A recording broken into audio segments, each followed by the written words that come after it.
Hello बच्चों, आज हम acid basis and salt chapter का नेक्स्ट पार्ट डिस्कस करेंगे। इस क्लास में हम एसिड और बेसिस की कुछ प्रॉपर्टीज़ डिस्कस करेंगे। So let's start understanding the chemical properties of acids and bases. Acids and bases in the laboratory, कि आप बिना टेस्ट किए एसिड और बेस को कैसे पहचान सकते हैं। And we can detect them with the help of indicator. So let's do one activity for it, that you have to collect the following solution from the science laboratory: hydrochloric acid, sulfuric acid, nitric acid, acetic acid, sodium hydroxide, calcium hydroxide, potassium hydroxide, magnesium hydroxide and ammonium hydroxide. Now what will you do? Put a drop of each of the above solution on watch glass one by one. इन सब की एक एक drop क्या है आप डाल के देखोगे, वॉच ग्लास पर डालोगे और फिर उसको जो ये टेबल में इंडिकेटर्स दिखाए हैं, red litmus solution, blue litmus solution, phenolphthalein solution and methyl orange solution, इनके साथ इनका टेस्ट करोगे।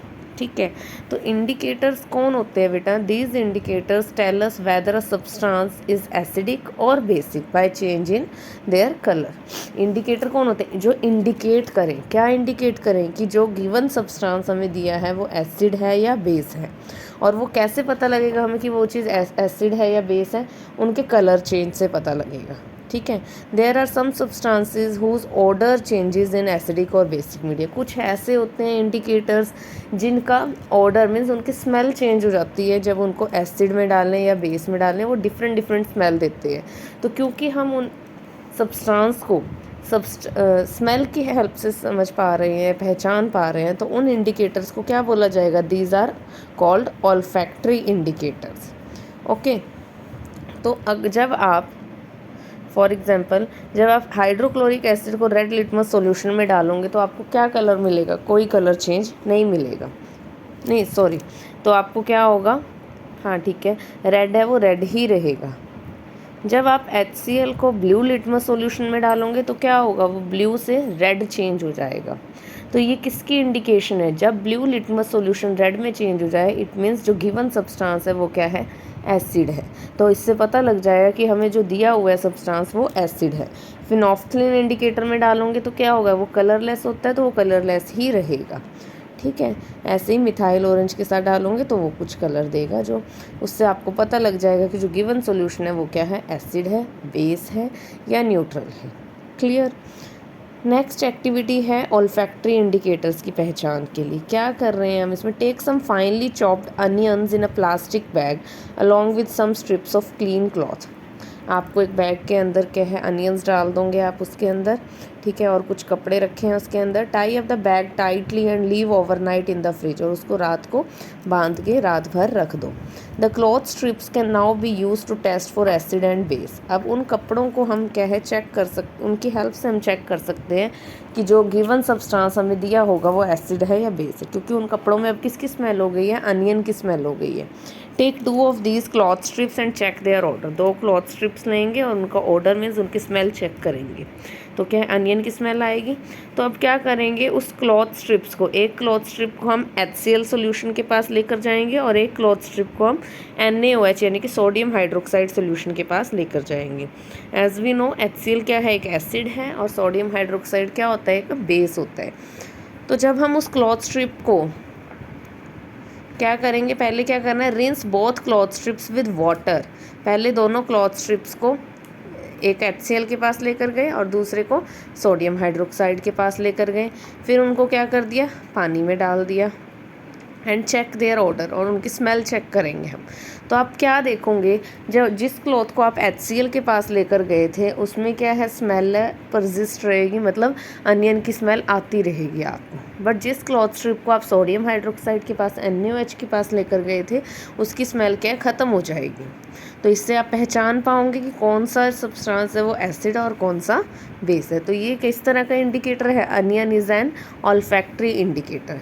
सेम एक्टिविटी है आप वेनीला एसेंस के साथ भी कर सकते हो। वेनीला एसेंस लोगे या क्लोव ऑयल जो लौंग का तेल होता है उसके साथ भी कर सकते हो। सेम हमें ऑब्जर्वेशन मिलेगी। अगर HCl सॉल्यूशन के पास आप वनीला को लेकर जाओगे तो उसकी स्मेल है वनीला वाली आएगी हमें, लेकिन अगर आप उस सॉल्यूशन को सोडियम हाइड्रोक्साइड के पास लेकर जाओगे तो उसकी स्मेल आनी हमें बंद हो जाएगी। स्मेल नहीं, फ्रेगनेंस होती है जो उसकी अच्छी खुशबू होती है वो ख़त्म हो जाएगी। तो इस तरह से स्मेल की हेल्प से हम पता लगा पा रहे हैं कि जो गिवन चीज़ है वो एसिड है या बेस। तो ये किस तरह के इंडिकेटर्स हुए? These are olfactory indicators. So what are the examples of olfactory indicators? Vanilla, onion and clove oil. Okay, now आगे हम पढ़ते हैं how do acid and bases react with metals. ये मेटल्स के साथ किस तरह से रिएक्ट करते हैं, ठीक है। तो उसके लिए आपको क्या करना है, फर्स्ट एक्टिविटी करेंगे हम कि set the apparatus as shown in figure. जैसे इस फिगर में अपरेटस दिखाया है वैसे हम सेट करेंगे। Take about 5 ml of dilute sulphuric acid in a test tube. इस टेस्ट ट्यूब के अंदर सल्फ्यूरिक एसिड लेंगे हम 5 ml and add a few piece of zinc granules to it. और इसके अंदर जिंक ग्रैन्यूल्स डाल देंगे जैसे कि आप देख पा रहे हो टेस्ट ट्यूब में। Then what do you observe on the surface of zinc granules. तो आपने ऑब्जर्वेशन देखने की क्या आपको चेंज ऑब्जर्व हो रहा है। Pass the gas being evolve through the soap solution. अब इसमें से जो गैस निकली ये डिलीवरी ट्यूब से होते हुए, इस गैस को आप कहाँ से पास करोगे? सॉप सॉल्यूशन से। आप देख पा रहे हो नीचे ये स्ट्रॉ के थ्रू है, डिलीवरी ट्यूब के थ्रू गैस जा रही है और फिर उसको सॉप सॉल्यूशन से हमने पास किया। Take a burning candle near a gas field bubble. और फिर जैसे ही बबल बाहर निकल रहे हैं इसके पास हम क्या बर्निंग कैंडल को लेकर गए। So what do you observe. तो देखना आप क्या ऑब्जर्व करोगे। आप क्या ऑब्जर्व करोगे मैं बता देती हूँ कि जैसे ही आप इस कैंडल को इस बबल्स के पास लेकर जाओगे आपको पॉप साउंड क्रिएट होगी। अब ये एक इम्पॉर्टेंट ऑब्जर्वेशन है जिसको आपको ध्यान रखना है क्योंकि एग्ज़ाम्स में ये पूछा जाता है कि जब भी हम नीचे देखो अभी ये ब्लू लाइन में जो दिया है, जब हम एसिड को किसी भी एसिड को मेटल के साथ रिएक्ट करते हैं तो क्या प्रोडक्ट्स बनते हैं? हमेशा क्या प्रोडक्ट बनेंगे? सॉल्ट प्लस हाइड्रोजन गैस उसमें से रिलीज़ होगी। और हाइड्रोजन गैस की क्या पहचान होती है? क्योंकि गैस तो सब एक जैसी होती हैं देखने में, तो हाइड्रोजन गैस की क्या पहचान होती है कि जब आप उस गैस को बर्निंग कैंडल के पास लेकर जाते हो, अगर वो पॉप साउंड क्रिएट करती है तो इट मीन्स जो वहाँ गैस रिलीज़ हुई है वो कौन सी गैस है? हाइड्रोजन गैस है, ठीक है। So this is the indication of the hydrogen gas. क्या इंडिकेशन है? कि जब हम गैस को कैंडल के पास या किसी फ्लेम के पास, आग के पास लेकर जाते हैं तो वो पॉप साउंड क्रिएट करे, तो यानी कि जो गैस प्रेजेंट है वहाँ पर वो कौन सी गैस है? Hydrogen gas. तो ये आपको याद रखनी है ऑब्जर्वेशन कि जब एसिड को मेटल से रिएक्ट करेंगे तो क्या क्या प्रोडक्ट्स बनेंगे? Salt plus hydrogen gas. Clear all. अब नेक्स्ट क्या है, देखो एग्जाम्पल से इसको किया हमने clear. NaOH same for base. Base के लिए भी यही होगा कि NaOH बेस लिया, उसमें जिंक ग्रेन्यूल्स अगर डालेंगे तो क्या प्रोडक्ट बनेगा? सोडियम जिंकेट बना, Na2ZnO2 plus H2 hydrogen gas release होगी, ठीक है। तो एसिड को मेटल से रिएक्ट करेंगे तब भी सॉल्ट और हाइड्रोजन गैस बनेगा, और जब बेस को मेटल के साथ रिएक्ट करेंगे तो भी salt plus hydrogen gas release होगी, ठीक है। अब एग्ज़ाम्स में क्या होगा, वहाँ पर आपको पहचानना होगा कि किस टाइप की रिएक्शंस दी। ऐसी हम 2-3 और रिएक्शंस पढ़ेंगे तो आपको पहचान करनी है कि क्या कौन सी हमें जनरल रिएक्शन दी है और उसमें क्या प्रोडक्ट्स बनेंगे।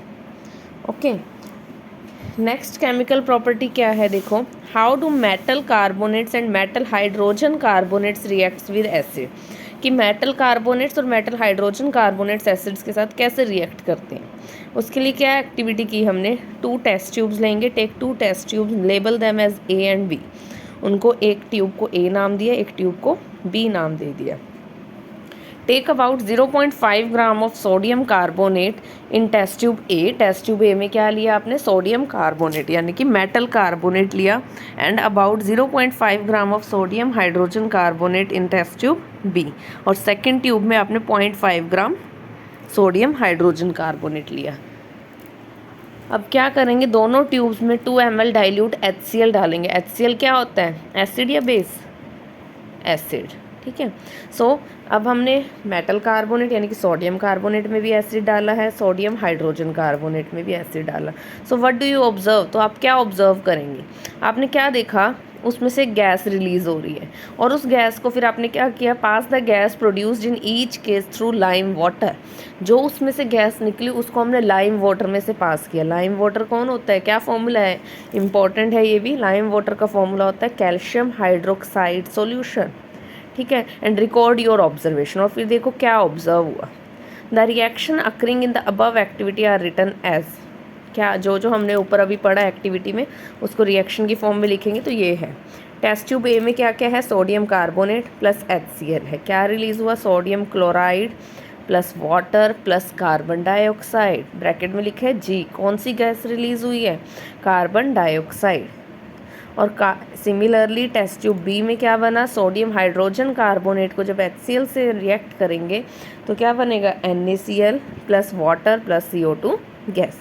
तो यहाँ जो नोट करने वाली बात है वो क्या है, देखो जब आपने मेटल कार्बोनेट में C आ गया, कार्बोनेट को जब एसिड के साथ रिएक्ट करोगे तो कौन सी गैस रिलीज़ होगी, कार्बन डाइऑक्साइड। सेम जब आप मेटल हाइड्रोजन कार्बोनेट को रिएक्ट करोगे एसिड से तब कौन सी गैस रिलीज़ होगी, कार्बन डाइऑक्साइड। और फिर क्वेश्चन पूछते हैं, आप कैसे पहचान करोगे कार्बन डाइऑक्साइड गैस की, how you will detect the presence of carbon dioxide gas. क्या करेंगे हम, ये नीचे वाली रिएक्शंस फिर आपने लिखनी है और इसी को वर्ड्स में राइट डाउन करना है कि जब हम उस गैस को लाइम वाटर से पास करेंगे, लाइम वाटर का क्या फॉर्मूला है, कैल्शियम हाइड्रोक्साइड। जब गैस को लाइम वाटर से पास करोगे तो वो लाइम वाटर क्या हो जाएगा, मिल्की हो जाएगा, ठीक है, वाइट PPT बनेंगे वहाँ पर, और वो किसके बनते हैं, कैल्शियम कार्बोनेट के। तो अगर किसी गैस को हम लाइम वाटर से पास करने पे वो वाटर मिल्की हो जाए तो इट मीन्स वहाँ कौन सी गैस प्रेजेंस है, कार्बन डाइऑक्साइड गैस प्रेजेंट है। ये इसका टेस्ट है कार्बन डाइऑक्साइड गैस को डिटेक्ट करने का। Okay, now on passing excess carbon dioxide in the following reaction takes place. और अगर बहुत ज़्यादा कार्बन डाइऑक्साइड पास कर देंगे तो क्या होगा, उससे ये प्रोडक्ट बन जाएगा कैल्शियम हाइड्रोजन कार्बोनेट, जो कि वाटर में सोल्यूबल होता है। So limestone, chalk and marble are different forms of calcium carbonate. तो आप क्या है इसको ले सकते हो, ये तीनों क्या है, डिफरेंट फॉर्म्स है कैल्शियम कार्बोनेट की। All metal carbonate and hydrogen carbonates react with acid to give a corresponding salt, carbon dioxide and water. तो ये आपको जनरल रिएक्शन ये वाली लर्न रखनी है कि metal carbonate, metal hydrogen carbonate को जब एसिड से रिएक्ट करेंगे तो सॉल्ट, कार्बन डाइऑक्साइड और वाटर, ये 3 प्रोडक्ट बनेंगे। एक और केमिकल प्रॉपर्टी है, वो क्या है, एक नहीं वैसे 3 हो रहा है अभी। How do acid and base react with each other. Acid और बेस आपस में कैसे रिएक्ट करते हैं, ये तो आपको शायद पता होगी कि जब एसिड को बेस के साथ रिएक्ट करेंगे तो क्या होगा, दोनों मिलके न्यूट्रल हो जाएंगे, अपना अपना इफेक्ट ख़त्म कर देंगे और क्या बनेगा, सॉल्ट प्लस वाटर, ठीक है। आपको ये याद रखना है, when acid and base will react with each other they will form salt plus water plus some heat will be release. और इस टाइप की रिएक्शन को हम क्या कहते हैं, न्यूट्रलाइजेशन रिएक्शन। तो देखो इस रिएक्शन के नीचे लिखा भी है, NaOH plus HCl give rise to NaCl plus water.